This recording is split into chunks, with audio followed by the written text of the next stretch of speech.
Hey everyone, I hope you're all well and good. I'm Sid and I'm a third year medical student. And so in this video, I just wanted to make a video because I've seen a lot of questions under some of my previous YouTube videos, especially for those of you who are resitting exams and whatnot. So what I did was I went through all those questions, compiled them into one document, and I'm just going to read the question and give you my take or my answer on what to do. So the first question is, how do you get your predicted grades if you're resitting? So for me, I went to my school's sixth form, and obviously when I failed after year 13, I registered as an external applicant within that same school. I didn't go to a different school or a different college or tuition center. And we had this one lady who was in charge of all the university UCAS applications, and I just emailed her and I said, hey, I want to settle my predicted grades. How do I go about doing this? And she just said, tell me what you want. And I told her, okay, give me three A's.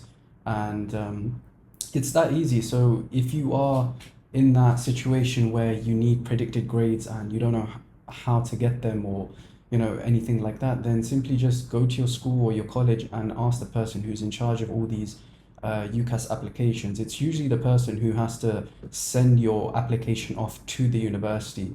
So once you submit it and everything, it goes to them, and I think they do like a final check to make sure all your details are correct, all your grades and whatever it is on the application itself, and she'll send it off. So yeah, it's nothing to worry about. It takes like a minute or two to sort out. So yeah, it's not an issue. The second question is, any advice on students who are resitting? Yeah, so there was a lot of things I learned when I've sat my exams for the first time. And when it comes to resitting, you have to understand, why did you fail in the first place? Why did you get the grades you got? So for me, it came down to kind of optimizing my revision techniques. So I began using Anki flashcards. I began doing a lot of space repetition and active recall. And I know these are things that a lot of YouTubers or a lot of people in that sort of sphere say, but it's true. So I would literally just use these three techniques. So that's my advice really, is figure out what went wrong. Did you not do enough practice papers? Did you not go through exam style questions? Things like that will help you. So yeah, just understand where you went wrong and try and correct those mistakes, and make sure you correct them. Don't just hope that that issue resolves by itself, because it won't. It needs your conscious effort to do so. Another question is, should I do another degree like biomed and then get into medicine? Now, yeah, this is an avenue that a lot of people take, which is doing another degree like biomed or whatever.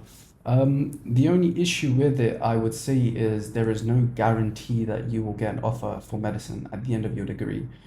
So you could happily do a 3-year biomed degree at King's, but at the end of it, there is no guarantee you are going to end up doing medicine. It might increase your chances, but of course it depends on your performance, because universities will then look at your transcripts from your first, second, and third years and see what sort of grades were you averaging. Were you getting 60%, 70, 80%? And that will predict whether you get any offers for medicine. So with that being said, I would only suggest it if you don't mind doing another degree, if that degree is something you're actually interested in. But if you are really set on medicine, then I would say don't do it, because it's going to be a waste of 3 years, and it's not for free. You're going to have to pay for that degree. You're going to have to pay for your living expenses and food, especially if you're staying out. If you're from London and you go up to Sheffield to study there, you've got rent to pay and bills to pay. So for 3 years, that's something to think about. But yeah, so I would say, I mean, again, it comes down to you. Are you willing to study, another degree in another degree for 3 years or not? And generally, I would, if it was, let's say you didn't mind or you whatever, what I would say is don't do it. It's not really worth it. And at the end of the day, there is no guarantee you're going to get a spot to study medicine. You know, you're going to be looked at as another applicant, similar to like students coming fresh out from school. Um, so yeah, I'd advise against it. Next question is, how did you retake? Was it through another school, and did you get lessons or tuition? So I answered this in my first question, which was no, it wasn't through another school. It was the same school. I just registered as an external applicant. And what was the other part? Oh, yes, I didn't get no lessons, no tuition. So everything I did was at home. So the way it worked was I just registered myself for exams, and throughout the year I just revised at home, and I wasn't like registered for lessons. I wasn't given a timetable or anything. So I was just there for the exam. So I studied at home the entire year, September through to May, June, and then when it came to the exam dates, I just go in into my school, get the badge, the visitor pass saying I'm just here for exams. Went, sat my exams, went back home, did the same with all the other exams. So yeah, so I just did it with my sixth form, no tuition, no lessons, no private tutors. I think my performance in exams came down to me. It wasn't something I could get help from anyone else. It just depended on, the techniques that I used to revise, such as active recall and spaced repetition. But yeah. And lastly, before I end this video, I want to say me and a group of friends who are also university students, some are studying medicine and law, etc. We have developed a website now.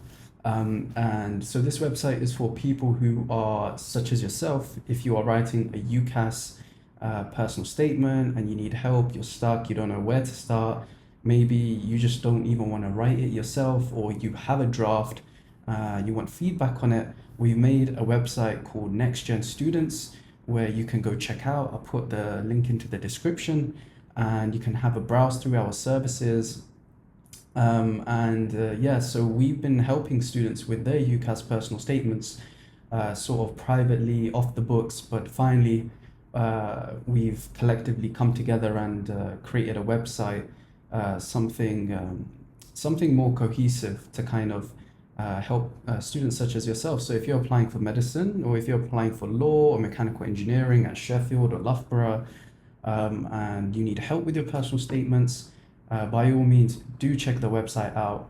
There are a fantastic, my friends and some of the people who are part of this team are fantastic at what they do. And so you will not only get their help, you get my help. And also, depending on what course you apply to, you are assigned a specific tutor, someone to talk to, and kind of get feedback. And well, it depends on what service you pick as well, of course. But yeah, that's one thing we've launched. So yeah, do check it out. Like I said, it'll be in the description. But yeah, that's it for this video. Hope you guys found some sort of value. I know I'm not very regular with uploading. Third year has just started and I'm very busy. I've got rotations this year. I got my timetable a few days ago and it is so busy, but I will try to stay on top of it. Well, on top of university and YouTube, of course, because I don't upload much. So I think I'm going to start making more YouTube videos. And also, I mean, if you have video ideas or whatever you want to see, whatever content, put it into the description. Not the description, sorry, the comments. And I was also thinking maybe doing day in the life vlogs, kind of videos where I go on rotations, because I've got internal medicine and general surgery pretty soon. So I think that would be pretty interesting, refreshing to look at. So yeah, stay tuned for that. And with that being said, thank you guys for watching, and I'll see you in the next one.